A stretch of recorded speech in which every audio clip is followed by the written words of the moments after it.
of music. Their music is called death metal. These bands have a message, and what they're saying isn't pretty.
I'm Tom Morris. We're here at Morris Sound Recording, Studio A in Tampa, Florida.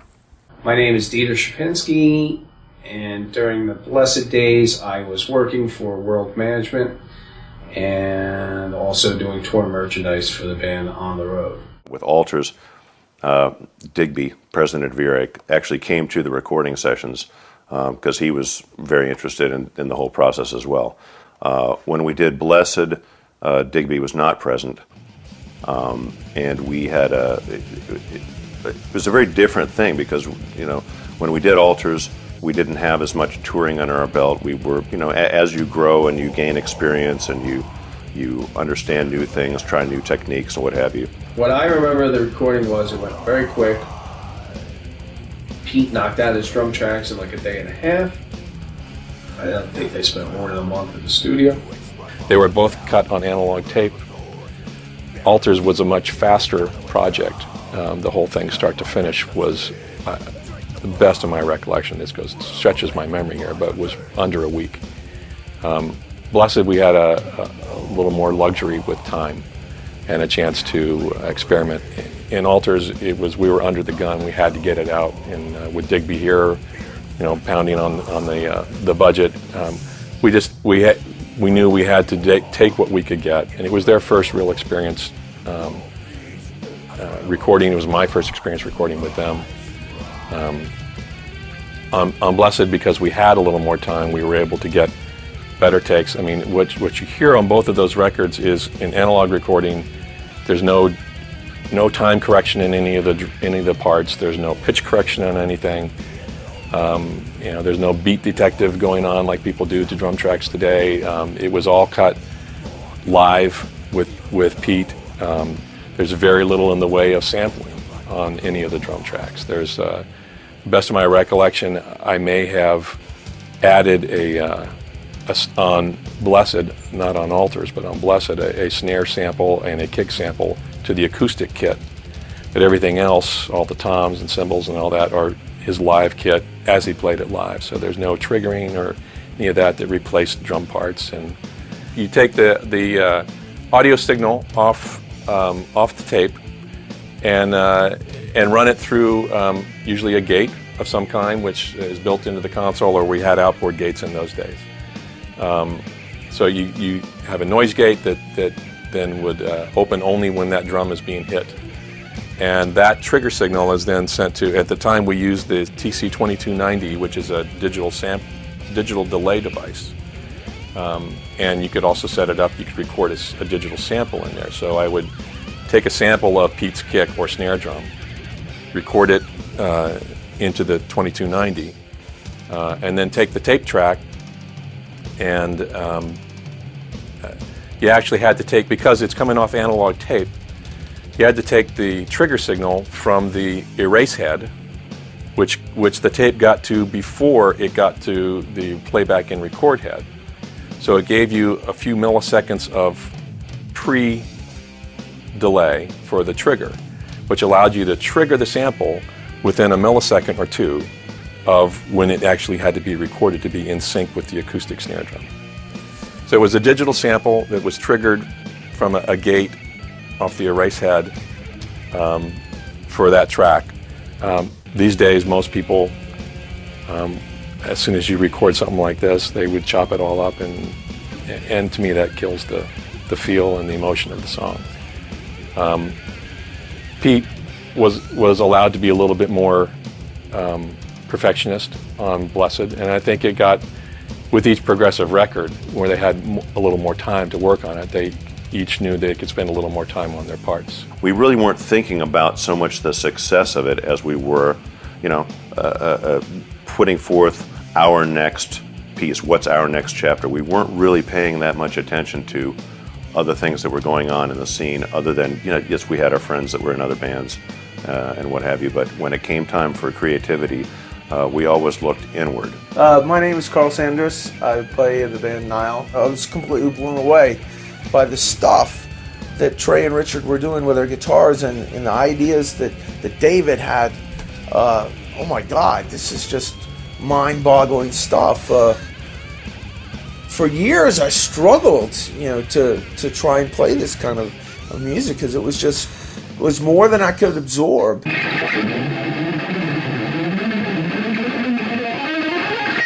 I'm Dallas Toller-Wade, guitar and vocals for the band Nile. I really noticed right away the brutality of the riffing and the precision of the drums and how fast they were and the kind of atmosphere and vibe that they were creating. Blessed of the Sick is classic. It's one of those albums. Never gets old.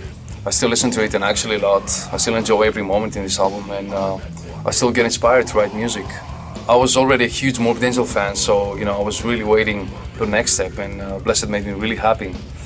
Also, the musicianship was top notch. They really raised the bar. We experimented a bit on different vocal approaches and found something that he really liked that he could sing to. That's always a challenge when you have somebody that's when you have that kind of vocal presentation where it's not straight singing, to find a sound that they can perform to in their headphones and it still comes across big on the speakers. It's kind of a challenge. First and foremost, I was a smoker during Altars, and that went away after I went on my first tour and realized I was just on stage. So getting that out of the way, my vocals got a little deeper, they got a little stronger, and boy was I happy about that, because it really, I was started to be able to do more of the things that I wanted to do and not be hindered by physical limitation. When Blessed Are the Sick came out, all of a sudden this was music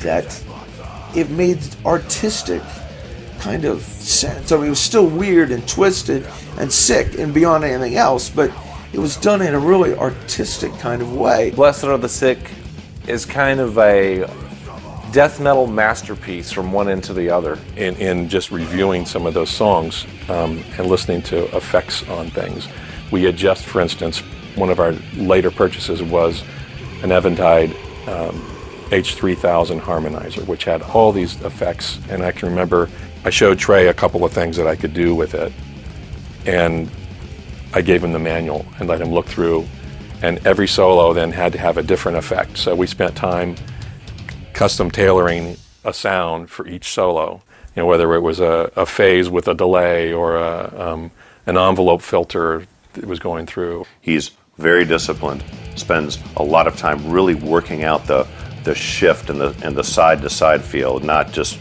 only straightforward but writing that within the riffs over a straight drum beat. So it has kind of a shifting feel. It has a lot of cool, innovative guitar ideas that, of course, I was really, kind of inspired by when I heard the stuff. It's incredible. It's beyond anything anybody's ever done or anyone has ever tried to do, to take death metal and make it that much of not just brutal music, but artful, masterful, masterpiece music. From that standpoint, yeah, there was a technological change that altered the way he wanted to have his solos sound, and we definitely had enough time to be able to experiment with that on Blessed. On Altars, it was pretty much, put something on this and let's go. We were listening to a lot of classical music and trying to get the feeling of classical orchestration into the band. So when it came time, the more creative you get, the more you let loose from any bindings that you may have. I remember saying to David Vincent, a few years later, like, there is justice in the universe, because this stuff deserved to be fucking heard, and one way or another, it was heard. If we had other influences outward, it was not influences that were of the same genre. Stuff that felt eerie, that was very orchestrated feeling. And this is something that we really tried to find a way to include that sort of feeling within the songwriting. It was a very clean sounding record, very precise, very clean. It wasn't a very dirty, dirgy record, and some people loved it, some people hated it. So that caused a little bit of controversy. When you've got a wall of heavily distorted guitar, and you're talking about really fast blast beats going on, and the singer is barking and growling, there's not a lot of. It's not like a pop record where you have a drum hit and then there's a lot of space, and a big guitar chord or a keyboard thing and a lot of space. Those are relatively easy to mix and keep everything pristine. When you're talking about what a pop listener would consider to be wall-to-wall noise from a death metal band, a new genre, which death metal at that time was, a brand new genre, and a lot of people just dismissed it out of hand as being, like I said, in the pop world, it's just noise to them. But rather than just writing it off and saying this stuff will never matter, we took it very seriously, that this was an art form that the musicians were really cared about. I remember back in the days when I first bought the album, I was so amazed by the songwriting. It's written like the best of classical pieces. It's like a masterwork. I personally really try to immerse myself in just free-form creative thought, and just I'll write down passages, write down poetry, think of odd ways to say things, think of ways to write things that it could mean 3 or 4 different things depending on who the listener was, who they were. They would probably get something different out of it, and none of it's right and none of it's wrong. Blessed Are the Sick was like the pinnacle idea of what death metal could be as an art form. Obviously we didn't have, a 15 or 30-piece orchestra to figure this out, so we found a way to try to capture the essence and the feeling of that. I was really exploring my passion for paganism and Satanism at this time. I was really heavily into it, and I found this awesome painting by this fellow named Jean Delville. It's going to have a really incredible cover. It's like an 18th century painting, but it's like it's all like red. It's like it's called Satan's Treasures, and it's, I don't know, it's pretty killer. Title of the painting is roughly translated "The Treasures of Satan," and I looked at this, and it was beautiful. It wasn't ugly. It wasn't this pitchfork Christian sort of a take on Satanism. It literally looked like this figure of Satan, a mighty Satan with this almost like a river of souls flowing into him, and it was such a lush painting that had just enormous colors in it, and I was blown away when I found this in an art book.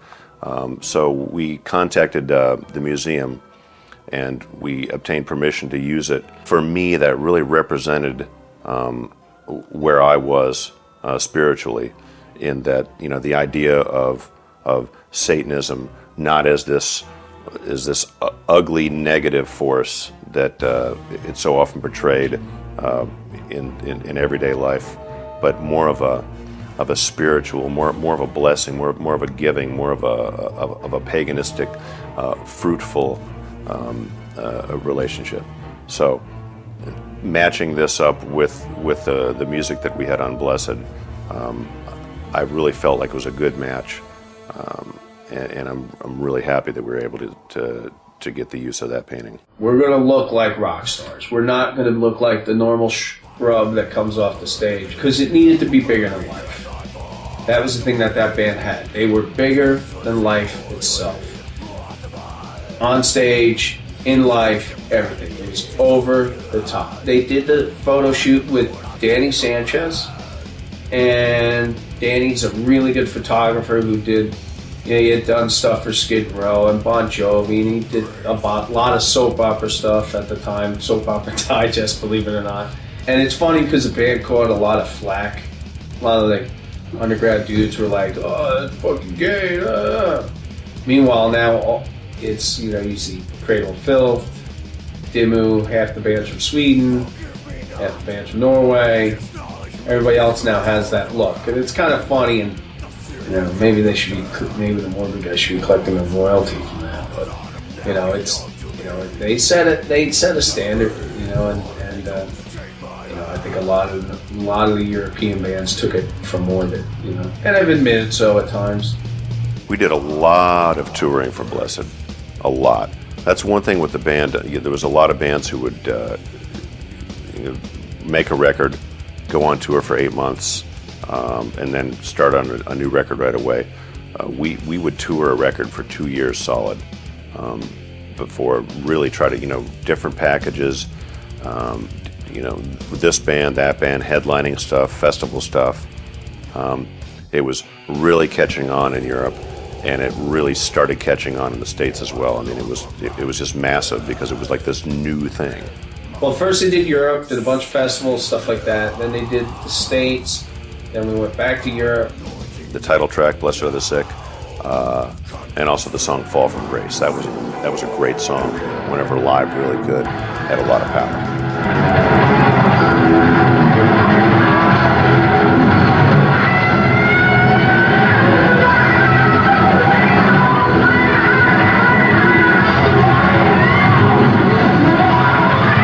Hi, it's Eric Partlow. Used to be Trey's guitar tech back on the Blessed Are the Sick tour. Now I'm currently a lawyer in Tampa, Florida, doing commercial litigation. Let's see, we had a great group of techs on that tour. We had Bo King, who's still out there doing his thing, doing his own tour company. We had Tony T-Bone, the drum tech, phenomenal guy from New York, a good buddy. Rod the Englishman. He always reminded me of Eric Clapton, but great guy from England. Did a couple of tours with us and did sound on it. And the guys were so particular about their sound. Even when it sounded good, they would still razz him pretty hard about making it better. Yeah, Dieter Shapinski. Yeah, Gunter's right-hand man, was there all along to try to babysit us all and sell the swag. I think he had his hands full trying to babysit this group of guys. Started working for Morbid Angel in 1990 and worked for them until the spring of 2002. Did everything from management, tour management, merchandise, drum tech. Not a very good one, but did that. Did a lot of stuff. A lot of insane stuff.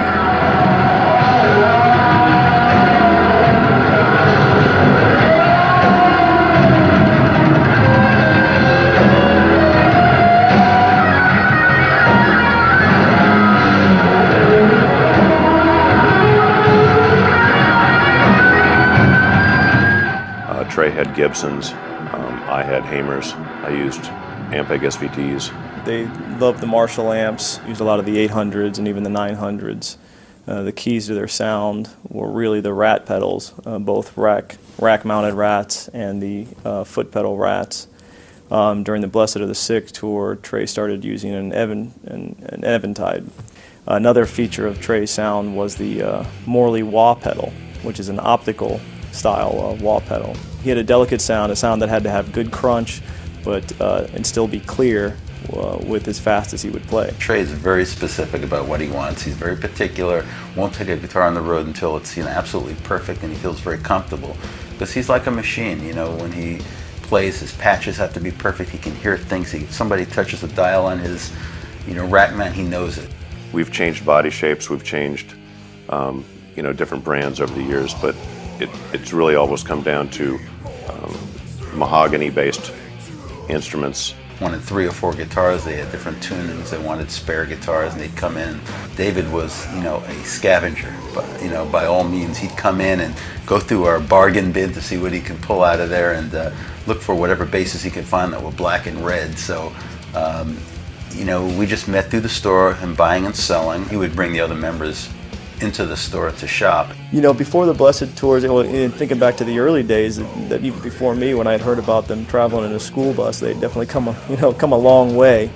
And the Blessed tour was from the outset, it was set to be a big tour. We had some great bands with us. We had Unleashed from Sweden and Entombed from Sweden touring along with us. They were all great guys, and we just, right from the get-go, everybody got along, and it was like one giant family. Seeing it grow, I mean, from the old days when we were riding around in a van or a school bus, and all of a sudden we were able to have a tour bus. Like, wow, you know, what's going on? I mean, this is really cool.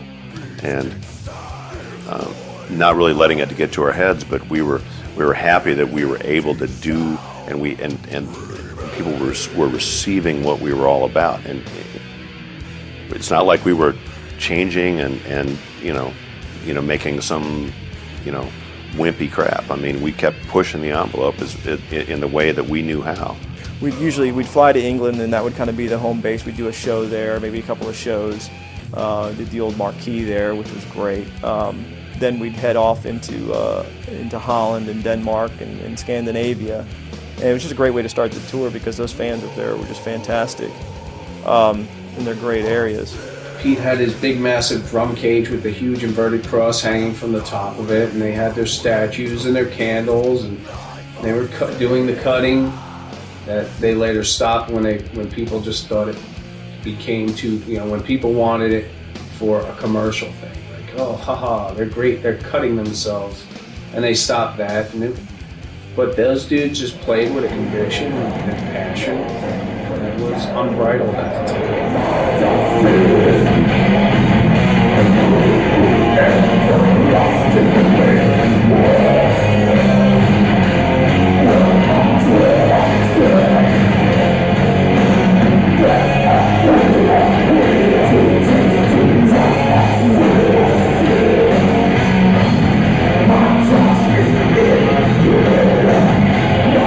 Trey had built up a pretty good rack of equipment and had, you know, a sound that I think, you know, he really liked, but it was a very sensitive sound. And there were nights when, you know, the power would be fluctuating, and it would have, you know, he used tube amps, and it would have an effect on the sound of the amps. We tried, you know, different things. We tried flying amp heads over. We would bring over tubes and use the English heads. They were really big about, you know, the fans, you know, having the best presentation each and every night. And it was just received with such vigor from the fans. I mean, the fans were growing. I mean, we you know, places that we had played before where there were 300-400 people were now places that were, you know, 2,000, 2,500 people.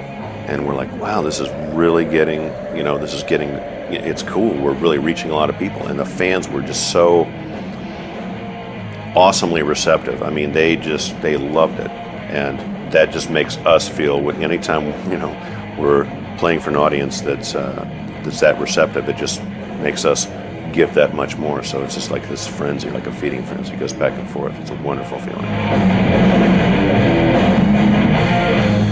And we had Unleashed opening up for at that part of the tour. We had Entombed and Unleashed opening up for us, and we had a really, really shitty bus. Me and David used to hang up top in the back lounge, and we would just see this soot and crap coming in from the back. I mean, we were getting carbon monoxide poisoning. It was so fucking bad. On the Blessed tour, we had a bus driver named Ivor, which we aptly named Ivor the driver. The dude was just like, just slimy, just greasy hair, just like had this like awful slimy appearance. It's just like the dude just oozed dirt. And his buddy Graham drove the equipment truck, and we later called him Graham Crasher because he totaled the equipment truck. The other guy, the guy driving the truck, was this guy Graham. Graham was a nice enough guy, but a little off-center. And those guys turned out to be quite a pair. I mean, if they should have been in a cartoon as opposed to a European tour. We've had some great bus drivers, and these guys take the cake for the worst bus drivers. They never fucking slept. They did not sleep. It was awful. You know, it's like, dude, we don't need to see you around the show. Go sleep. Because we had the bus, and we had this guy driving like a van, like a Sprinter type vehicle with all the equipment and everything like that. The band had a heck of an experience when we were traveling through Europe. We're actually on the highway. We were going to Sweden to do one of the gigs that the band had looked forward to the most. They really loved playing Stockholm, Sweden. Had a great fan base there, and we were heading up there. And we finish a gig and we're driving, and we drive at night, and they usually drive all night. And after the gig, the band and the crew would be up on the bus, doing whatever for most of the night. And then we'd go to sleep, and usually we'd wake up and we'd be at the place. Late at night, going between Norway and Sweden, our equipment truck, I don't know whether the driver was falling asleep or, some of the roads over there, they were somewhat treacherous to begin with. And it turns out that Graham Crasher had rolled the equipment truck over 2 or 3 times on this road going to Stockholm. And, it turns out that this is the same road that Cliff Burton from Metallica had died on. So it was kind of an eerie situation at first, and once we realized that everybody was okay, you notice that the equipment is just strewn about the road. All of our gear just smashed, and we're up and trying to figure out, gee, what do we do? And, we had a big show in Sweden the next day. And they're, trying to pull the equipment truck out of the ditch, and it dawns on us that, we're miles and miles away from the gig, and our equipment's all over the road. There's pieces broken. I'm starting to collect all the guitars and try to check them to see if there's any broken necks. The band is starting to wake up, and of course they're not happy about it. And one of the big things is Trey had just purchased a brand new Eventide. It's several $1,000s that was in the rack that was laying on the side of the road with a big hole in it. And we were up all night trying to figure out, what can we salvage, what can we bring with us? I mean, this is all the stuff that it takes for us to do a show. And, being that the buses in Europe, they're not of a size to carry that much backline, at least the bus that we had at the time. We had, like, a guitar and a stomp pedal. None of our amps, none of our backup stuff, none of our drums, nothing that we had. So, for a moment, it looked like this was a big block in the middle of the tour. So we didn't really know how we were going to get around that. Ultimately, we ended up deciding that we would just, get with the band. We'd go straight to the gig. We'd try to collect the equipment that we could. We grabbed the guitars, and we ran. We get up to Sweden, and there's a place up there. It was multi-floors where tons of bands practiced. And so many fans came together and tried to pool enough gear together for us to do the show. And the fans were great. These guys in the bands and these gals, they collected all this equipment. They brought us guitar amps, they brought us drums, and we tried to piece together a set of equipment for these guys to play on that night. And it was really generous of them, but we really had a hard time finding compatible equipment or equipment that would get the sound together. And ultimately, we tried flying some equipment in or busing some equipment in from England, and we couldn't get enough equipment there at the time. We went up and tried to do a sound check, and we just literally couldn't find enough functioning gear that we felt that was going to, that Morbid Angel was going to be able to do the show that we wanted to do for the fans. And it was right down to the Unleashed was playing, and we're still trying to get equipment there. And when it came time for us to play, we couldn't get the equipment for the guys to play, so they had to cancel the gig. And it was a pretty sad day on the tour. I mean, I remember the guys I remember thinking to myself as I'm watching the kind of atmosphere deteriorate on the tour that this may be the end of the tour for the guys. I mean, they were that devastated. Everyone was really upset about it. You know, they weren't any more upset than we were about it. We were as upset as anyone else could be, but, you know, that's the breaks. If I could take anything back, it would be, you know, not to be on that highway at that time, at that point in my life.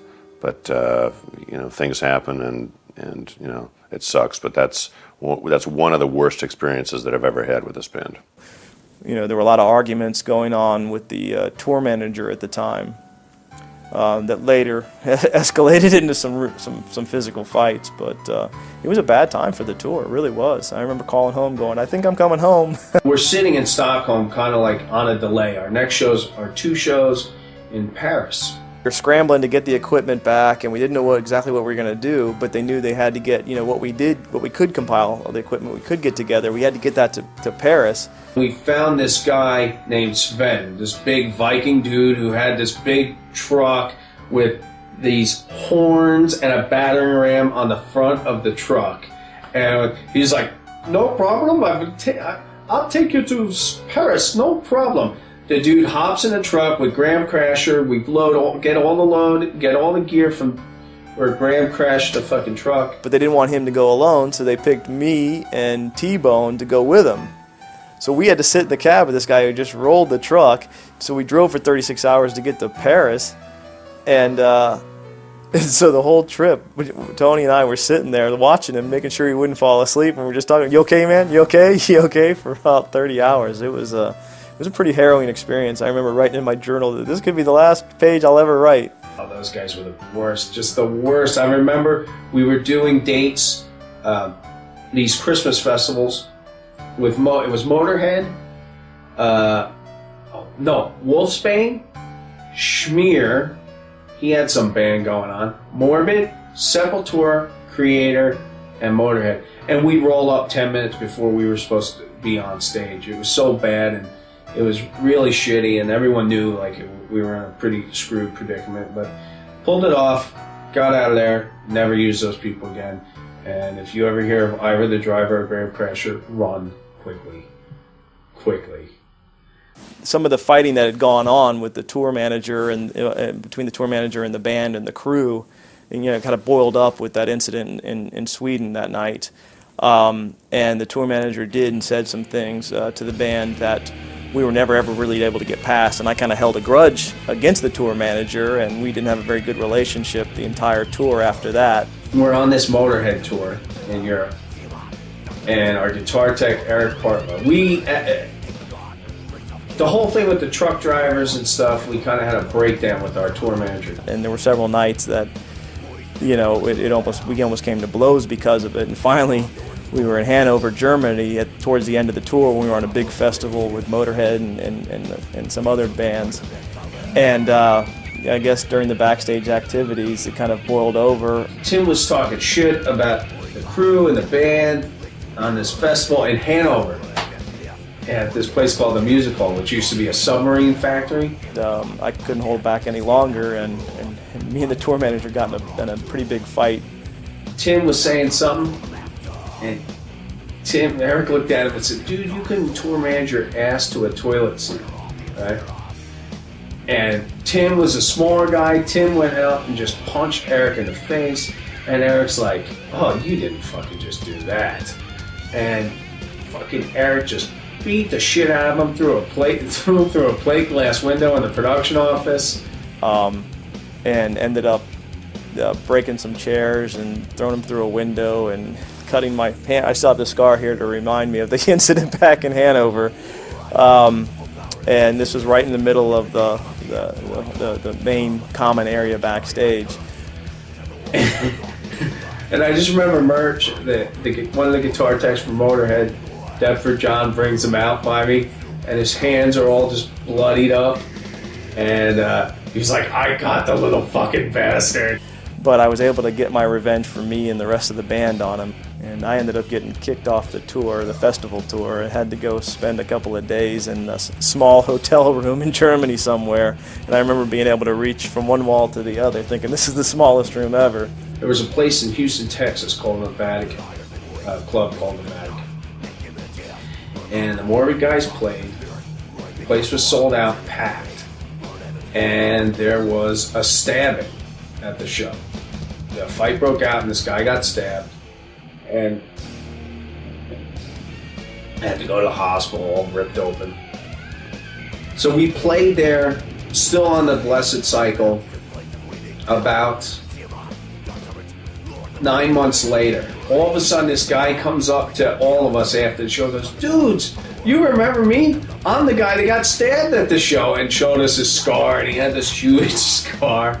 And it was like, right on, dude, way to go. In Blessed Are the Sick was the first time that we went to Australia. We had Gunter, the band's manager, doing sound for us. Our manager, not our sound man, but our manager actually flew down with us, and he was running sound. Did a good job. He just is a little deaf.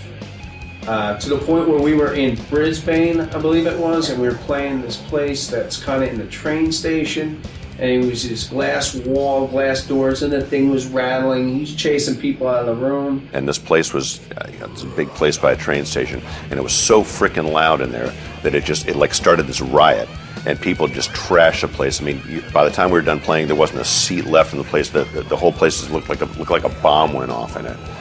Beck, in the beginning days of the band, back before there were magazines that, any of the larger magazines wouldn't touch anything like this. We all were tape traders, and it was tape trading, word of mouth, fanzines, what have you. And we got this amazing response from South America, in particular Brazil, where we were actually friends with Sepultura, Sarcophago, several other bands down there. So actually with Blessed Are the Sick, we was the first time that we were actually able to go down and do a tour in Brazil. Absolute mayhem. I mean, I couldn't believe how amazing the South American fans were. Just incredible. Warm, genuine, just this whole culmination, like on 10 the whole time. That was an amazing tour. We made a lot of friends. Had just a wonderful time. Great food. We actually had several days off, and so we were able to get out and see the country and meet a lot of people. I picked up this tattoo while I was down there. A couple of shows where the Army was actually the security for the show, big outdoor shows. And then we also played some small club type shows, very personal shows that were just so jammed. I mean, it's like this. We were like this on stage and still pulled it off. It's just a wonderful time. Wonderful experience. I remember walking away from that tour thinking, that was probably the biggest thing I took away from it, is what great fans. I mean, there were certainly some fans that, scared me to think that, they weren't so bad, but the thought that they might reproduce kind of scared me. But for the most part, I was, it was remarkable the effect that the fans had on me. They were great. Fans are amazing, We come in, there's a fire, and we just pour more gas on it, and hey, let's just burn this son of a bitch up, you know what I mean? Some of those shows, some of the early shows, some of the shows on Blessed, like the Marquee in New York, I mean, you just sit there and you think back on what some of those shows were, and just how tight, how over the top, how brutal the band was, how uncompromising they were, how just on the forefront of something.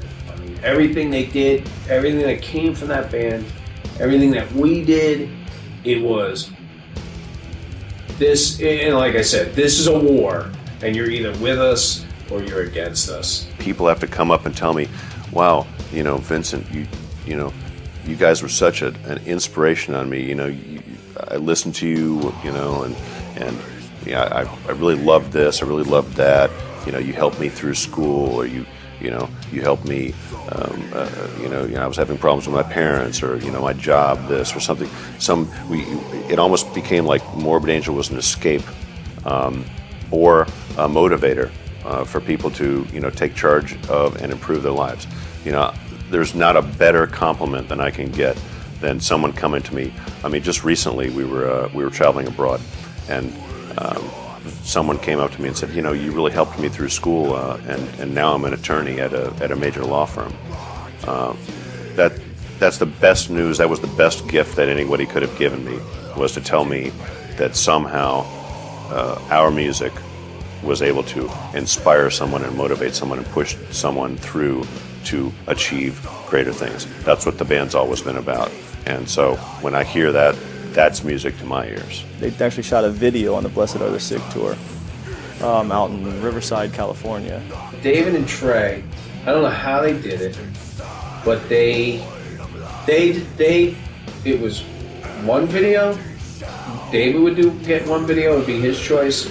Trey would do the next video, David would do the next video, this, that, and the other thing. The people who came up with the treatment, it seemed very close to some things that I had in my mind already. We had an English director. Those two came up with the concept for the video.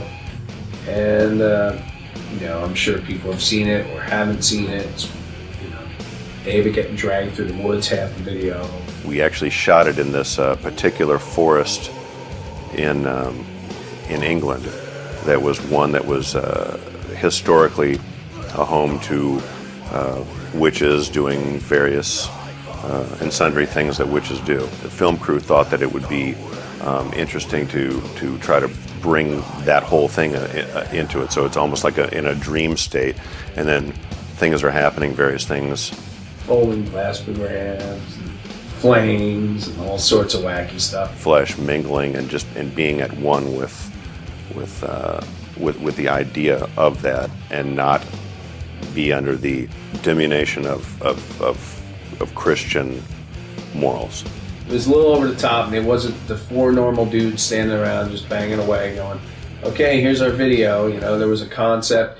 And the great thing about that band is they had the ideas of doing concepts and not just doing the straight-ahead performance ideas in the videos.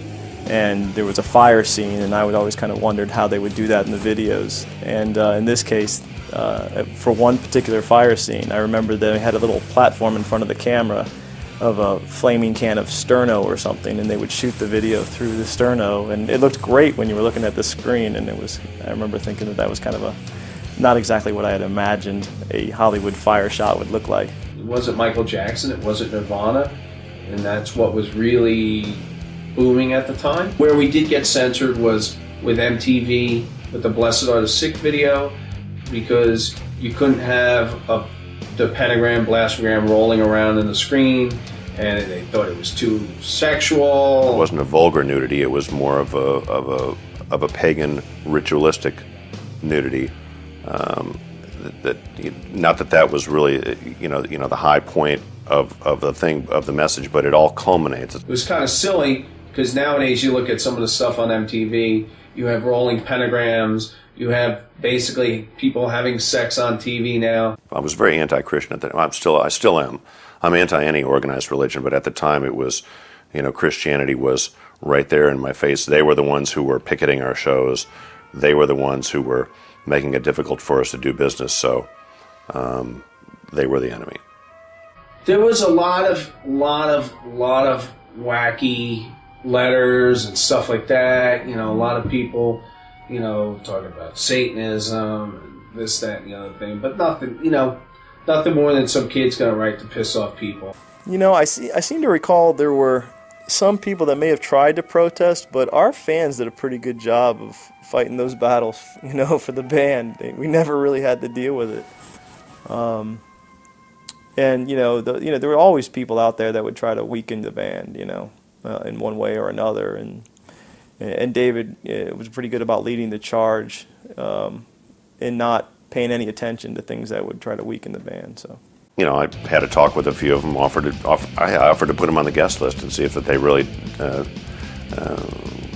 maybe they would change their mind.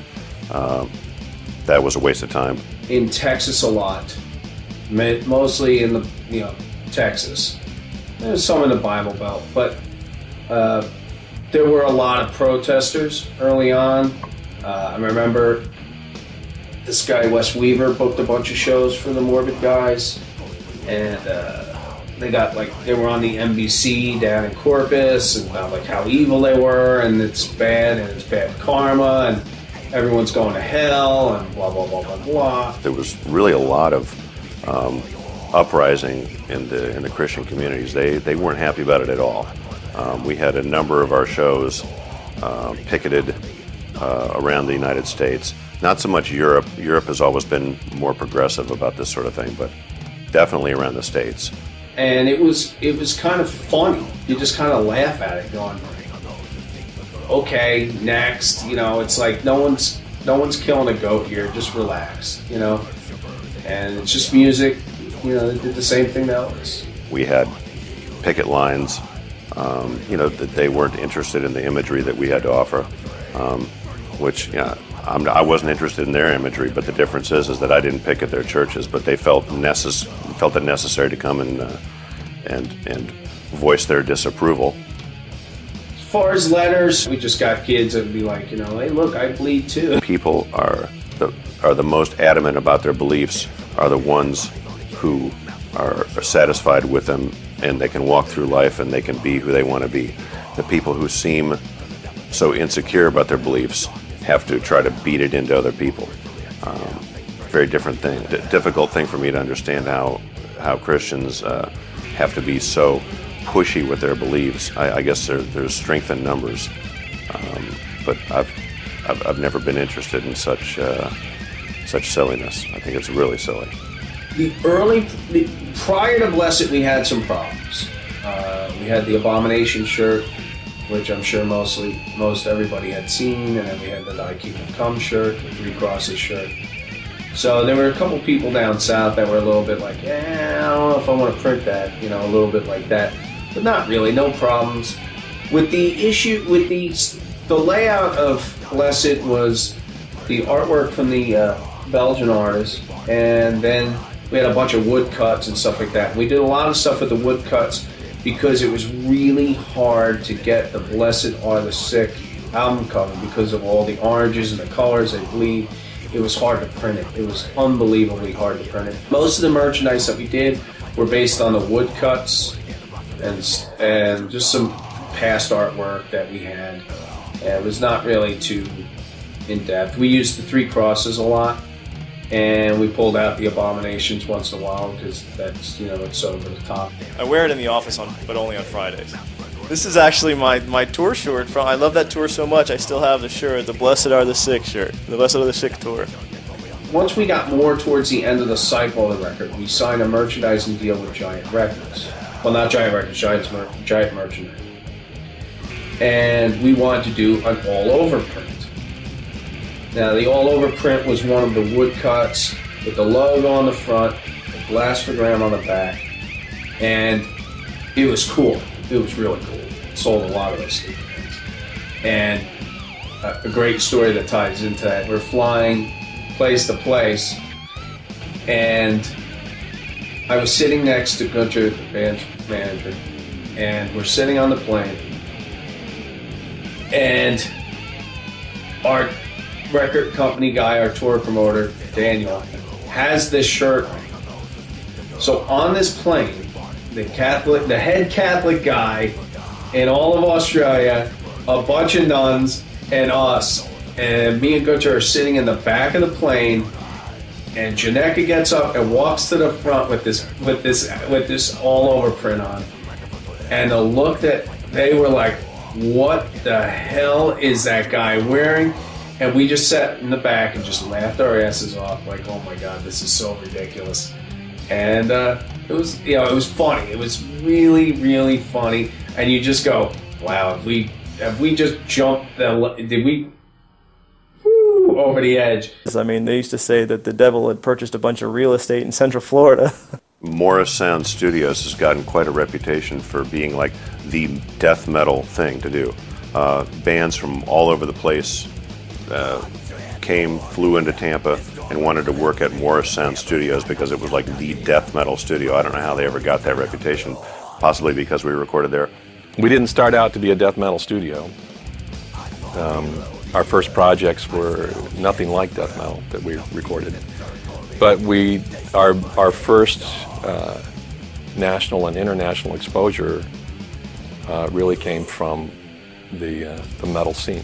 I'm wondering if a lot of it had to do with Morrisound being here, because as you know, Morrisound recorded so many, huge hit death metal records that maybe, bands settled here, maybe they came here. I'm not sure if everybody was, born and bred in Tampa, but I doubt it. I think that, it was a great place to live. Obviously, the climate was great. It was inexpensive to live here.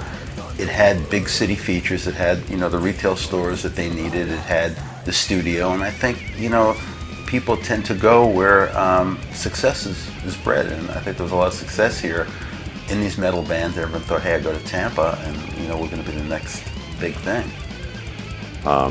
Because we lived in Tampa, we recorded at Morrisound Studios, as did, several other bands who are from Tampa, giving it, a good reputation. People were excited about the sound that we were able to get. Which I think was one of the reasons, for instance, why Morbid came here to begin with. Between Thoroughbred and Morrisound, I hear bands say, I'm going to Florida, to Tampa, to buy a Thoroughbred and record at Morrisound. But hey, it's a great studio. We enjoyed working there. We like the people who work there. Tom Morris worked several records with us. He's a great guy. I have fond memories of working with him. We started getting bands from all over the world. We had bands from France and South Korea and Japan, and you name it, they were coming here to record because the product that they heard is what they were trying to do. It's funny, that thing just all of a sudden, it seemed like, I don't remember the exact year, but it was early 80s, I guess, when, Morbid and Deicide, Obituary, all those bands, it just seemed like I'd look around the store and they were all in there at one time, and we had a great repair department, so they were constantly, even if they weren't buying, they were coming in to get their gear repaired before tours, so you'd see road cases all over the store with their stenciled names. Well, that's where all the killer bands are from. Death, Morbid Angel, Monstrosity. Fuck, even Cannibal moved to fucking Florida. So there you go. Right. So it just happened for whatever reason. You can call it a perfect storm, but for whatever reason, it happened that things lined up. I don't know if it's unlike, the Seattle grunge scene. I mean, what's really a scene anyway? I mean, there's some great bands that are from here.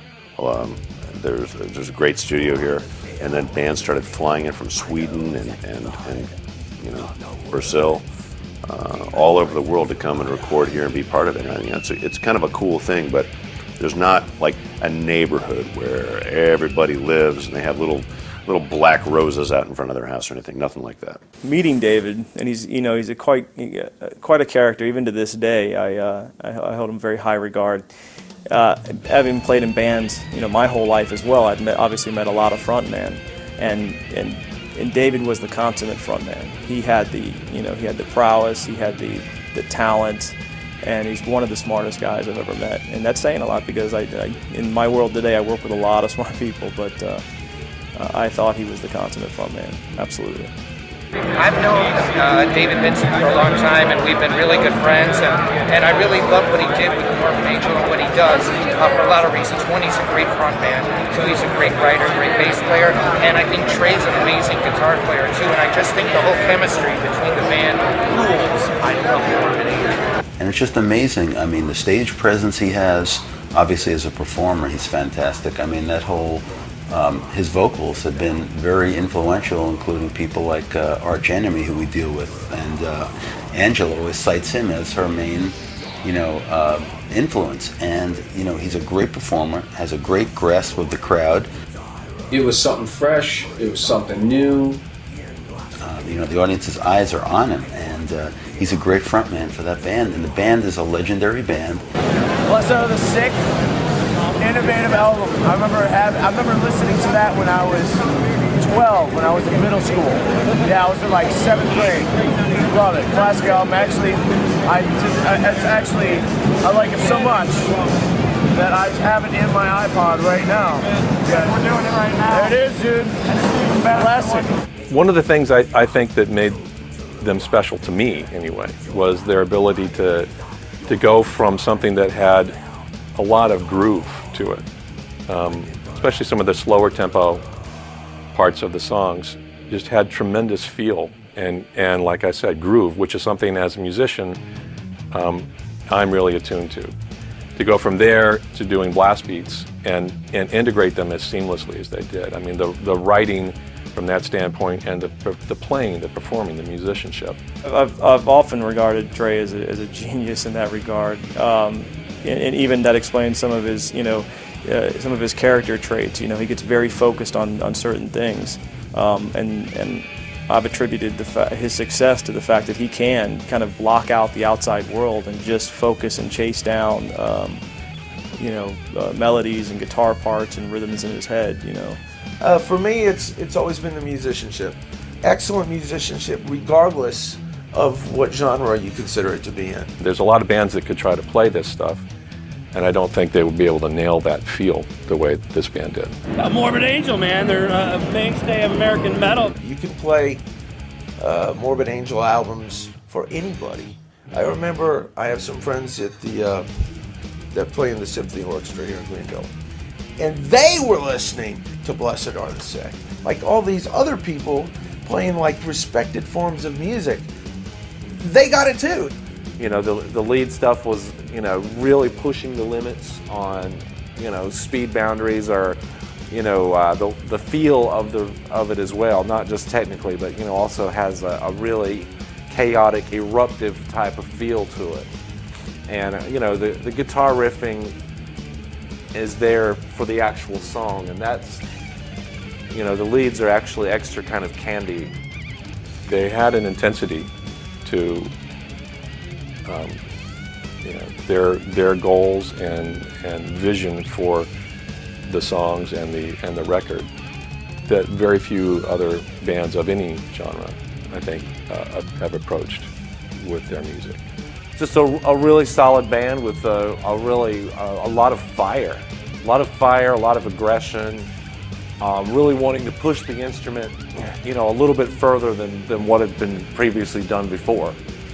Instead of just trying to show off technically, they were actually writing things that I think were more musical, which I think does help for longevity. Pete's always been an enigma. He's one of the nicest guys I've ever met.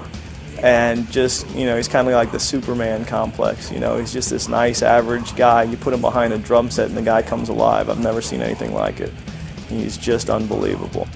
Of course, drumming, which, as a drummer, I was always at the shadow of Pete Sandoval, trying to learn and see what he was doing, and, learn from him, which actually worked great. Pretty mind-blowing for the time. It was something completely different. And again, a consummate musician, perfectionist. He's got a very delicate sound, which it needs to be. It needs to have the right sound, but also have the clarity to be able to convey exactly what he's doing. It's not just speed. There's so much in there. Yes, it's played at a very fast rhythm and a very fast pace, but there's so much thought into what he's playing that you can dissect it on any level, and you'll come to the same conclusion. He's just an enigma. He's one unto himself. You don't see that much in music anymore. You don't see the growth. You don't see the passion. Richard was an easygoing guy. He was probably the easiest going guy in the bunch. All of us suffered equipment, malfunctions, which kept, me and the guys busy. And Richard seemed to roll with them a little bit better than some of the other guys did. Fun guy, easy to work with. They all took it very seriously, and although we had fun in the studio, which I think everybody should have fun if you're doing something you love to do. But there was always this intensity about